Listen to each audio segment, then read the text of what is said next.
Biso bana mike, tosangani lelo, tolobi te etika tobongisa. Tolukalisanga bayaya na biso bakolo, bato a conseil oye. Population ya Congo, jeunesse nationale, basengi lelo po babongisa. Kobongisa Congo ezali nguya ya population, bakonzi bayoka na matoi.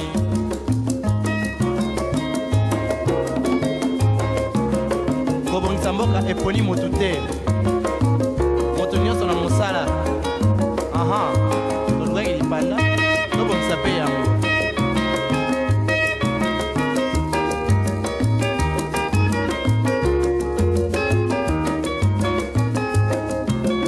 Biso bana mike, tosangani lelo, tolobi te etika tobongisa. Tolukalisanga bayaya na biso bakolo, bato a conseil oye. Population ya Congo, jeunesse nationale, basengi lelo po babongisa. Bonsoir mesdames et messieurs, vous avez bien fait de choisir votre chaîne pour suivre votre émission Les Grands Travaux. Mardi le 12 juillet, le ministre d'État, ministre des Infrastructures, a fait la ronde des différents chantiers de la place de Kin 02. Il a parcouru 4 districts dans la ville-province de Kinshasa. Il n'était pas seul, il était accompagné par les membres de son cabinet, il était accompagné par les différents DG, tels que le directeur général de l'Office des voiries et Grenages, Victor Toumba. Il était accompagné par le directeur général de BTC. Souci ya ministre ya infrastructure ezali nini que Mabulu Oyo ezali ko déranger bakinois na bakinoises na kati ya ville province ya Kinshasa, des embouteillages monstres et koka ko diminuer pour te bakinois na bakinoises ba évacuer librement na ba occupation na bango na kati ya ville province ya Kinshasa. Tokende kolanda en image ce qui a été la visite du ministère des infrastructures et travaux publics. On suit, on se retrouve tout juste après.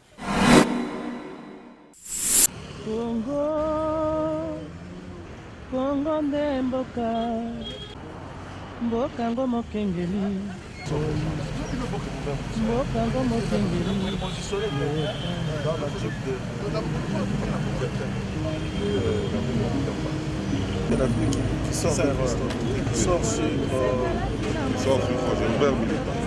Fort Jérôme. Donc en fait, Excellence, la société c'était pour ce stade. Nous étions obligés de récupérer ça. C'est comme ça la DPK. Donc on a commencé à parler. On a fait ici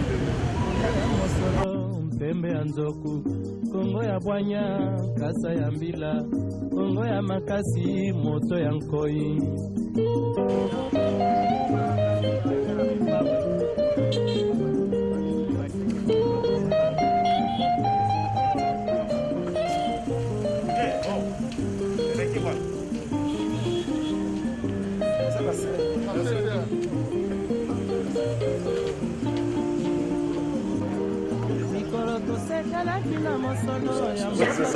C'est pourquoi au départ, comme il l'était, on avait changé carrément le système de fonction. C'est-à-dire on prenait le parcours, comme on n'a pas passé quand au début, vous avez insisté qu'on revienne. C'est pour ça qu'on est en train de voir comment on peut passer. On peut faire le collecteur, on va exploiter 3 maisons pour arriver jusqu'à ici. À ce moment-là, ce sera une solution. On va demander qu'on puisse faire des évaluations. Avec l'autre variante, c'est d'aller à un autre endroit, on va voir ce qui est. L'autre variante, c'est quoi? Puisque vous êtes Et c'est pourquoi nous voulons récolter les eaux à partir d'ici, revenir à l'ancien système, parce que c'est le point bas, qui récolte les eaux qui viennent du bas. Donc quand il parle d'un deuxième passage, il change la pente. lui il change la pente. J'ai oublié qu'il faut répartir le débit. Nous avons essayé de changer la pente, ça n'a pas marché. Ça n'a pas marché, c'est-à-dire on Ça a n'a pas marché, c'est pour ça. C'est-à-dire on fait une contre-pente de l'autre côté, on Si leur vous êtes dans rappelle. une situation favorable,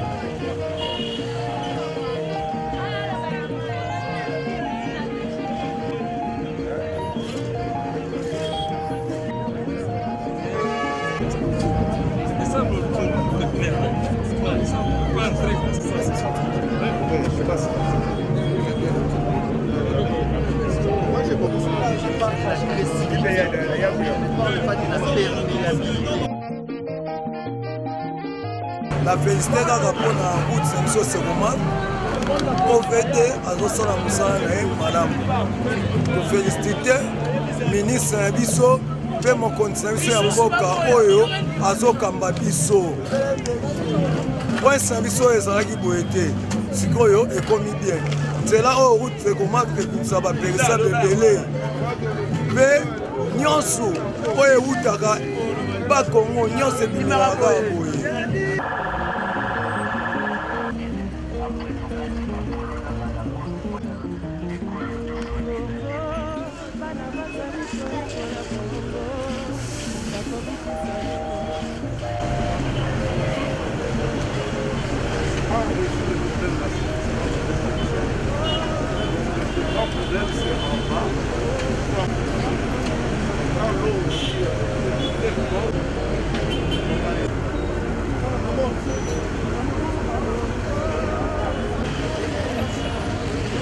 biso bana mike tosangani lelo tolobi te etika tobobisa tolukalisanga bayaya na biso bakolo bato ya francais oye population ya Congo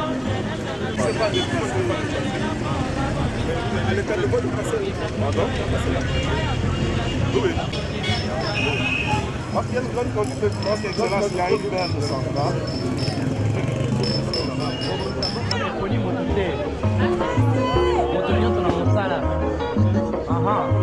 tozwaki lipanda tobomisa mpe yango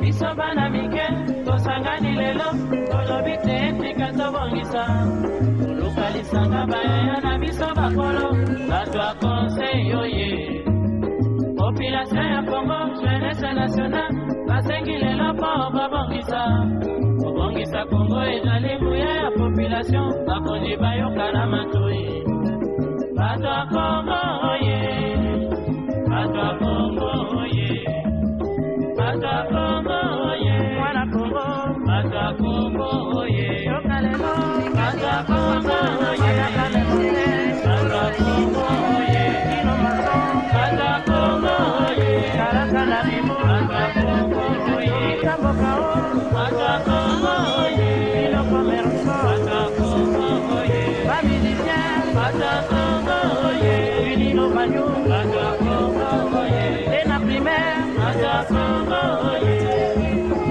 yeba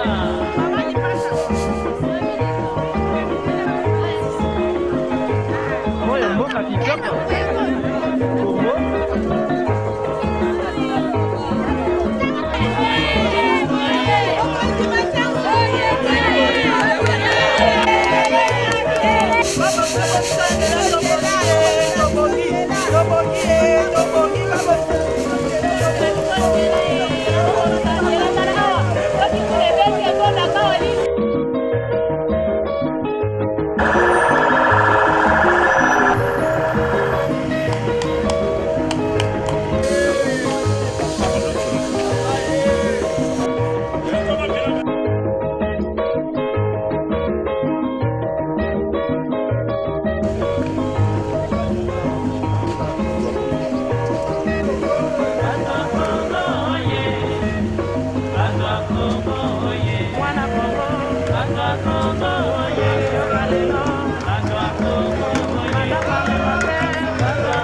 mikolo toseka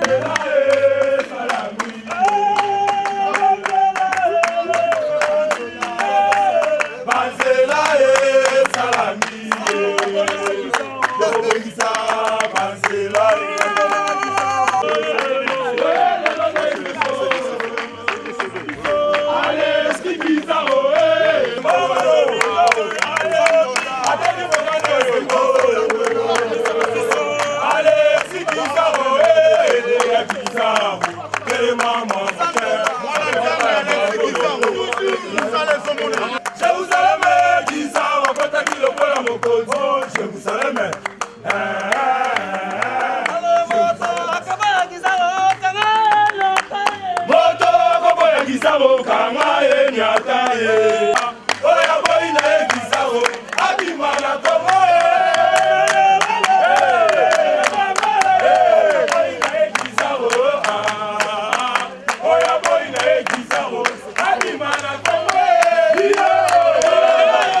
Bonjour, bonjour. Biso toza bato akala na vino. Mayo yezo de biso banda. Lokola yo mokonzi oyo boye balimba bo musanda. Okoko bamusele biso te. Sikola kaka banzembo bozokende utiki biso. Je baba. Zonga bona mayi. Tanda place mayi. Oso lokola oye boye zongo bonini. Oya kaka po mona wo. Yonte.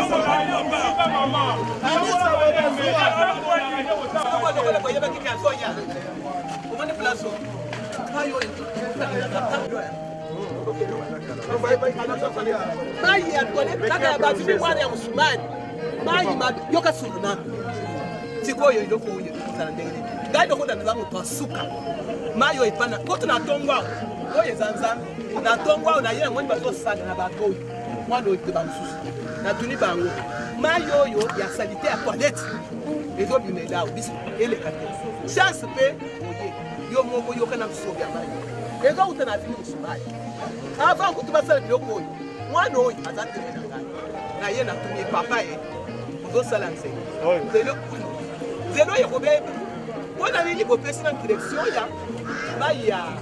ya musubali te yani ya muswadu te yewoja yo kundenga ndodo papa yebo sala te oluka mwaye bobo bisanado dato akebo luka chef na ye ya OVD de ba ye basali ko moni ba sente ga na beta ko mayo ifo ye pota boye ko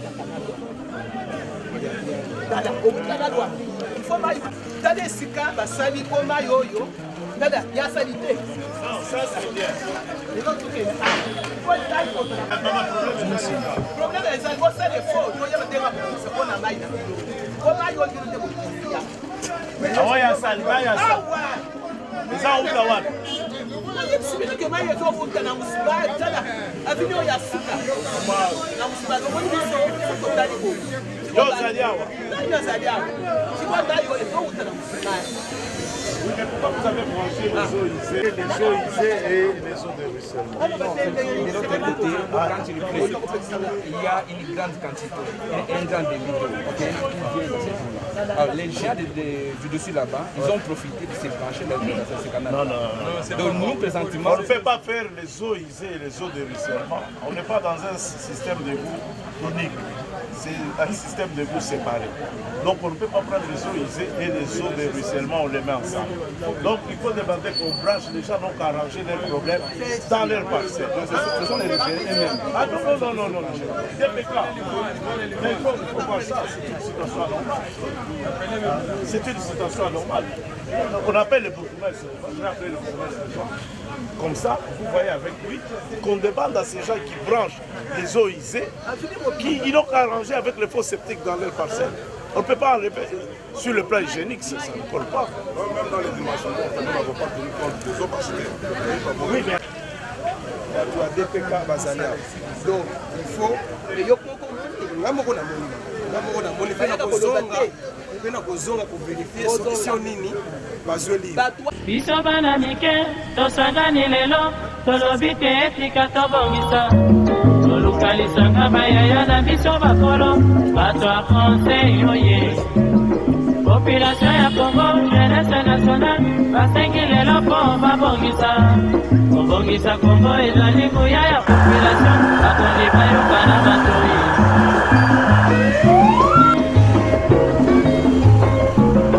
kobongisa mboka eponi motu te moto nyonso na mosala tozwaki lipanda tobongisa mpe yango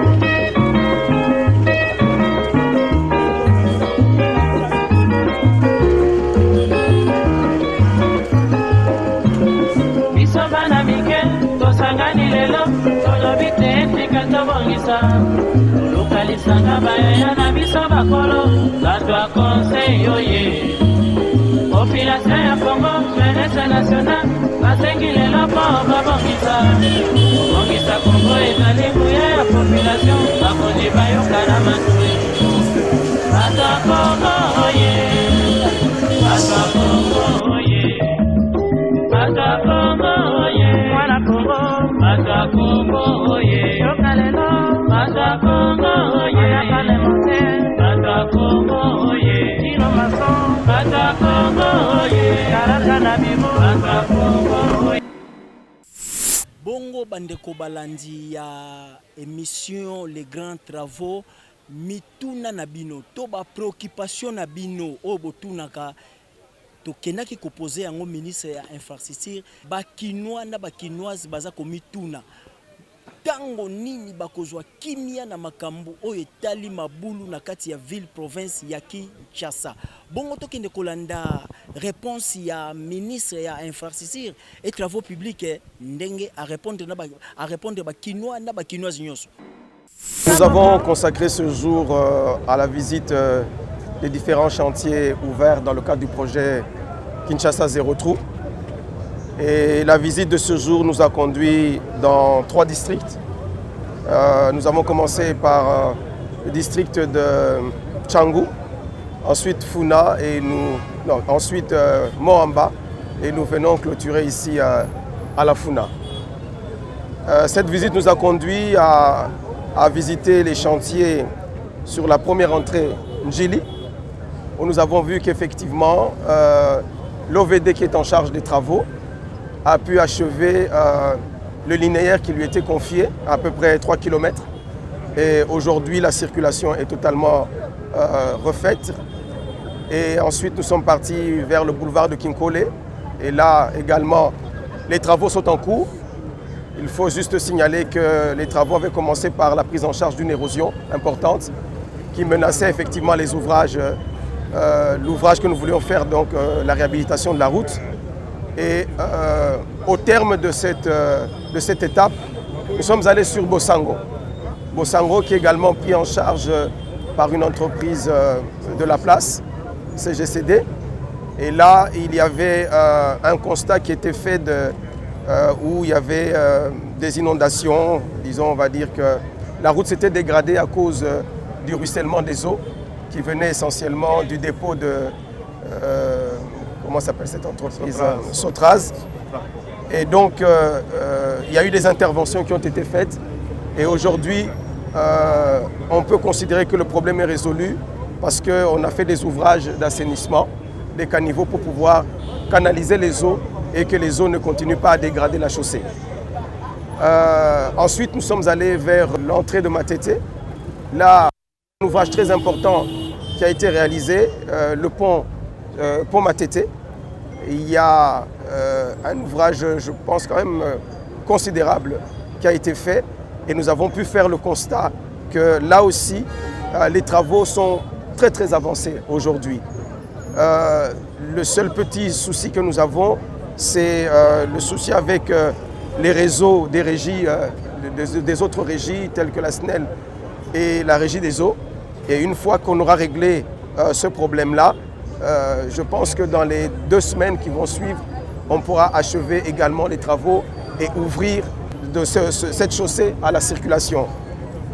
Et ensuite, nous sommes allés, après donc le pont Matete. Nous avons évolué vers la boucle Mouloumbakach. Et là également, nous avons fait des constats qui sont assez encourageants sur l'avancement des travaux.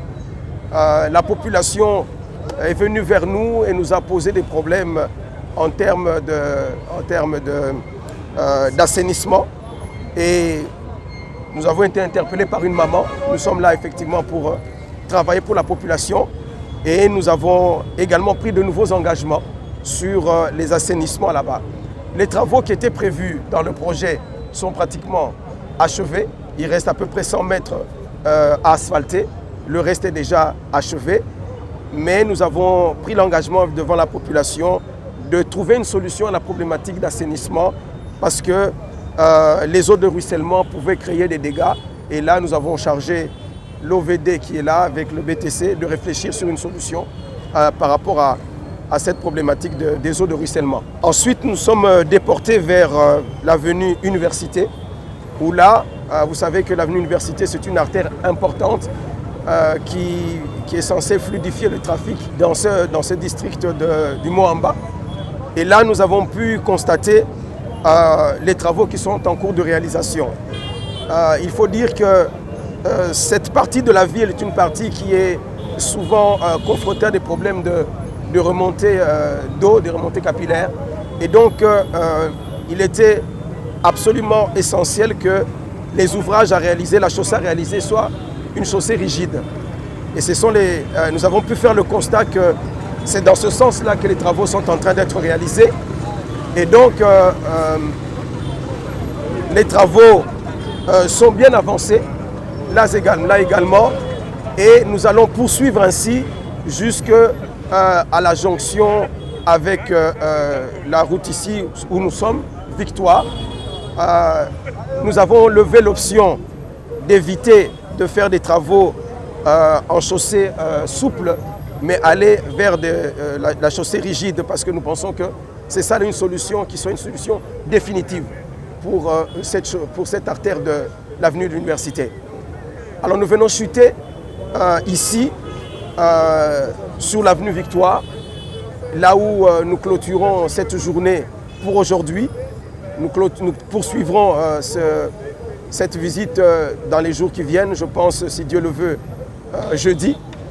Et ici, nous sommes venus faire le constat sur l'état d'avancement des travaux sur l'avenue Victoire. Je crois que comme vous pouvez le constater, aujourd'hui, les travaux sont pratiquement arrivés à leur terme parce que si vous regardez derrière moi, vous allez remarquer que effectivement, nous sommes dans la phase terminale parce que c'est l'asphaltage maintenant qui sont en train d'effectuer. Il faut signaler que sur cette avenue Victoire, nous avons fait deux types de travaux. Sur certaines parties, nous avons travaillé en termes de chaussée rigide, donc en bétonnant la chaussée. Mais ici, nous sommes en train de le faire en asphalte. Donc, d'ici, je pense, la fin de cette semaine, cette chaussée Victoire, les travaux qui étaient prévus seront totalement achevés, bien sûr, pour la bonne jouissance de la population. Et donc, nous pouvons dire que ce projet Kinshasa Zéro Tour, qui est voulu par la plus haute autorité du pays, son Excellence, Monsieur le Président de la République, qui tient absolument à ce que nous puissions trouver des solutions pour fluidifier la circulation dans la ville de Kinshasa en remettant en état toutes les voiries de la ville de Kinshasa. D'où le projet Kinshasa Zéro Trou, qui est effectivement une des solutions à cette problématique des embouteillages, qui est un vrai problème au niveau de la ville de Kinshasa. Nous, en tant que ministère des Infrastructures et des Travaux publics, nous accompagnons la vision du Président de la République qui veut que la problématique des embouteillages ici à Kinshasa soit totalement réglée. Vous voyez que je suis accompagné effectivement des différents offices qui nous accompagnent dans ce travail, l'OVD ainsi que le bureau technique de contrôle. Nous avons eu à visiter l'ensemble de ces chantiers et voir comment est-ce que les entreprises attributaires sont en train d'effectuer les travaux sur terrain. La première des choses, il faut dire que l'OVD a intervenu sur base de financement Oyo Azui. Tant que le Trésor public a des moyens pour faire l'intervention, c'est à ce moment-là que l'intervention est salamaka. Donc, tant que vous avez un ralentissement, et ça n'a pas cause belé. Quand vous avez un financement, on a outil koloba. Quand vous avez balé, il faut que vous ayez un environnement où je crois que vous avez un problème au niveau international. Problème il y a un bitume. Les lots, vous avez un problème, il y a approvisionnement, il y a un bitume. Parce que vous avez aussi si musala, mais moyen aussi c'est un côté pour nanini aux oluka, disons approvisionnement au utaka libanda. Il faut que biso RDC to produise un bitume te. To somba on a libanda ba approvisionner biso ndesiko ba pesi ba société et il faut que la société est belle na posa nango OVD karaté. Autre chose, il faut que le OVD et ça la misala mususu OVD azali des maîtres d'ouvrage délégués. Et ça tayem taza ko sala misala. Ba entreprise wana il y a privé auto pesi ma marché bango nde baza ko sala misala. Bango baza ko landa pona batala est-ce que baza ko sala misala on ndenge longo bani.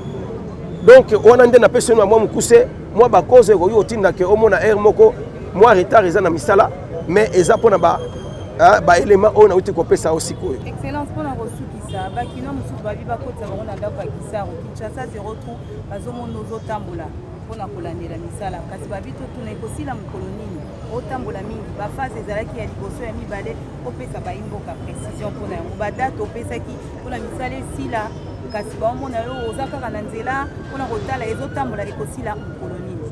Merci maman. Soki omoninga naza kotambola d'abord eza première ezali likambo ya visite d'inspection. Natambolaka pona ko m'assurer que musala eza kosalana. Wana ezali responsabilité na ngai. Il faudra kitaka souvent sur terrain pona mona évolution ya travaux. Alors mutuna olobi tokosilisa Kinshasa projet Kinshasa 0 trou kolonini. Non, Kinshasa 0 trou ezali ambition ya gouvernement na biso. Ya gouvernement ya ba warrior. Gouvernement ba warrior et c'est mi pesi objectif. Et le binga na ngina silisa mabulu na kati ya Kinshasa. Ko silisa mabulu na kati ya Kinshasa ezali kamwe kosila na mois moko te, na mois mi balete, na 6 mois te, na mula moko te. Pour Kinshasa ezana banzila na balabala ebele. Toza ko kende progressivement. Ezali ambition, ezali volonté na biso oya kosala ke Kinshasa mabulu ya Kinshasa esila. Ozo comprendre. Donc ce que tu n'as pas aussi ça m'colonini, on a besoin de aussi ça m'colo mabulu aussi na Kinshasa. Voilà. Réponse qu'on a repéré ça. Tu aussi ça m'colo mabulu aussi na Kinshasa. Bouti Kolanda ministre ya infrastructure ndenge à répondre souci ya gouvernement ezali nini. To souci ya minita ya infrastructure ezali nini. Jour mabulu ekosila na kati ya ville province ya Kinshasa. Des jours yé akotika opération ya kin 0 trou. Donc bakinona bakinoise bozala mitema pio gouvernement ya république gouvernement ya bawario balembi binote bazali kosala musala pona kosepelisa bakinoa na bakinoise nyoso. Merci botika la malamu o mabota babino totondi bino botondi. Restez branchés sur Kin 24, vous ne serez pas d'ici. On se retrouve à la prochaine numéro. Biso bana mike tosangani lelo tolobi te etika tobongisa tolukalisanga bayaya na biso bakolo bato a conseil oye population ya Congo jeunesse nationale basengi lelo po babongisa kobongisa Congo ezali kuya ya population bakonji bayoka na matoi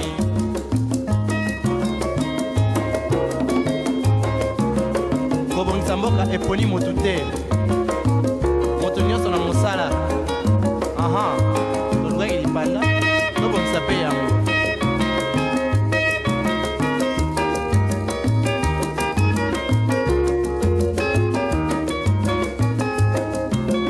biso bana mike tosangani lelo tolobi te etika tobongisa tolukalisanga bayaya na biso bakolo bato a conseil oye population ya Congo jeunesse nationale basengi lelo po